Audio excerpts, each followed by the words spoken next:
معزز سامعین گرامی قدر، سیرت کے حوالے سے چند گزارشات آپ کے سامنے رکھی تھیں۔ رسول اللہ صلی اللہ علیہ وسلم کی آئلی زندگی کا بھی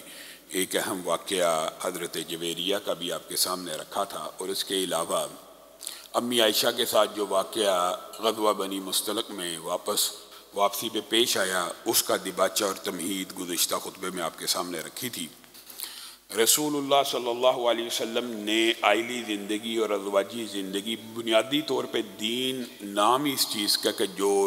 ہر شعبہ ہے زندگی کا مکمل احاطہ کرے۔ دین کہتے ہی اس چیز کو ہے کہ دنیا کیسے گزاری جائے۔ لوگ مذہب بیدار بھی ہو گئے، لوگ اللہ کے منکر بھی ہو گئے، اور اگر آپ غور کریں تو یورپ کی اخلاقی انحطاط کا سب سے بڑا سبب بھی یہی ہے کہ انہوں نے ریاست سے دین کو دیس نکالا دے دیا۔ انہوں نے کہا ریاست کا دین کے ساتھ کوئی تعلق نہیں ہونا چاہیے۔ چرچ کو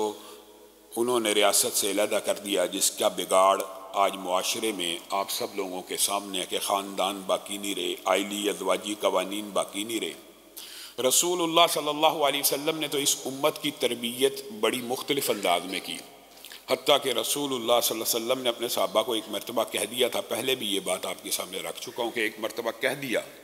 کہ ان قریب تم مصر کو فتح کرو گے، مصر کو، اور جب تم مصر کو فتح کرنا تو وہاں کے لوگوں کے ساتھ حسن سلوک کرنا، اچھا معاملہ کرنا، بڑی نرمی سے پیش آنا، ان کا احترام کرنا۔ اے اللہ کے رسول، کیا وجہ ہے آپ نے دیگر اقوام کے بارے میں کبھی اس طرح ہمیں نہیں کہا کہ فتوحات ہوں گی تو احترام کرنا، اس طرح کا معاملہ کرنا؟ ویسے جو اسلام کے بنیادی قوانین ہیں وہ تو علم میں ہی ہیں کہ درختوں کو نہ جلایا جائے، عورتوں بچوں کو بوڑھوں کو نہ مارا جائے، لیکن آپ ان کے ساتھ یہ جو اسپیشل فیور کر رہے ہیں، اس کی کیا وجہ ہے؟ تو رسول اللہ صلی اللہ علیہ وسلم نے جواب دیا تھا، اس کی وجہ یہ ہے کہ تمہارے نبی کی، یعنی میں محمد صلی اللہ علیہ وسلم کی مصریوں کے ساتھ سسرالی رشتہ داری ہے۔ اب آپ غور کیجئے، محدثین نے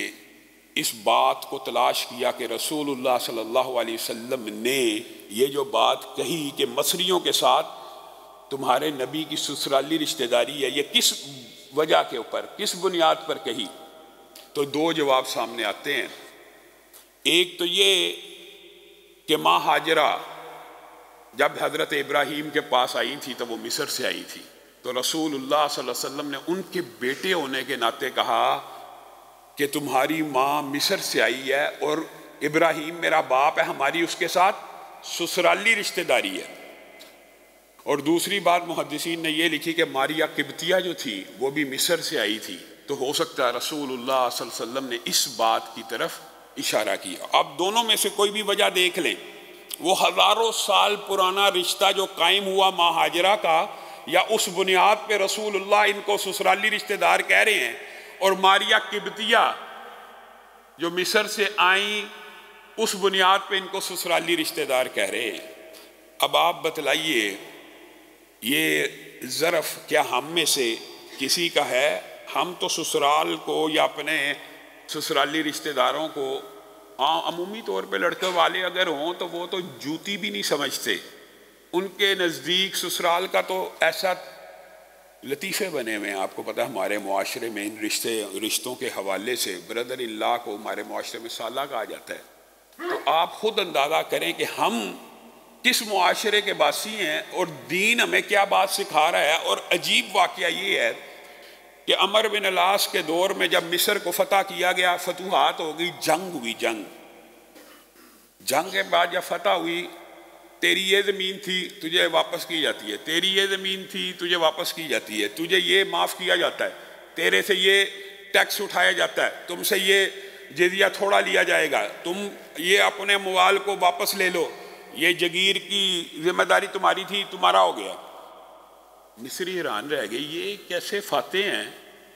جنگ کیوں کی تھی بھائی؟ لڑے کیوں تھے؟ اور بھائی ہمیں ہی واپس کر دینی تھی ہر چیز، تو پھر ہم سے آ کے ویسے بات کر لیتے، مذاکرات کر لیتے، اتنی بڑی جنگ کرنے کی ضرورت کیا تھی؟ تو اس وقت صحابہ نے کہا یہ جو تمہارے اوپر کرم اور عنایات ہیں، اس کی وجہ یہ نہیں ہے کہ ہم فاتح نہیں ہیں یا اسلام کا غلبہ نہیں چاہتے، اس کی وجہ یہ ہے کہ ہمارے رسول نے ہمیں وصیت اور نصیحت کی تھی کہ تمہارے ساتھ حسن سلوک کرنا ہے، اور وہاں 2 پادری موجود تھے، ان کے لاٹ پادری. انہوں نے کہا اللہ کی قسم کھا کے کہتے ہو کہ یہ تمہارے نبی نے تمہیں کہا تھا کہ مصریوں کے ساتھ نرم سلوک کرنا اور ان کے ساتھ یہ معاملہ کرنا؟ تو ابا نے کہا اللہ کی قسم ہم اس کے علاوہ کوئی اور وجہ ہی نہیں ہے، اس کے علاوہ ہمارا کوئی اور مقصد ہی نہیں ہے. آپ کو کیا آپ سمجھتے ہیں کہ ہم آپ کو راضی کرنے کے لیے یہ کر رہے ہیں؟ ہرگز نہیں. آپ کے ساتھ جنگ ہوئی ہے، قیدی بن گئے، آپ کو آزاد کر دیا، آپ کو یہ زمینیں دے دی ہیں کہ ہمارے رسول نے یہ وصیت کی ہے. تو اسی وقت 2 پادریوں نے 80,000 کے قریب عیسائیوں نے اس بات کے اوپر اسلام کو قبول کیا کہ پادری کہہ اٹھا اپنی زبان سے کھڑا ہو کہ اللہ کی قسم اتنی خوبصورت اور عمدہ وصیت کسی رسول خدا کی ہو سکتی ہے، کسی عام انسان کی نہیں ہو سکتی. یہ ہمارے دین کا مزاج ہے. اور یہ رسول اللہ صلی اللہ علیہ وسلم کی ازواجی زندگیوں کے اندر جو آپ خوبصورتی اور نرم مزاجی اور ساری زندگی جو تلخی کا نہ دیکھنا، اس کی ایک بہت بڑی وجہ یہ بھی تھی کہ رسول اللہ صلی اللہ علیہ وسلم نہ صرف خود احترام کا رشتہ رکھتے تھے سسرالی رشتہ داروں سے، بلکہ امت کو وصیت بھی کی، نصیحت بھی کی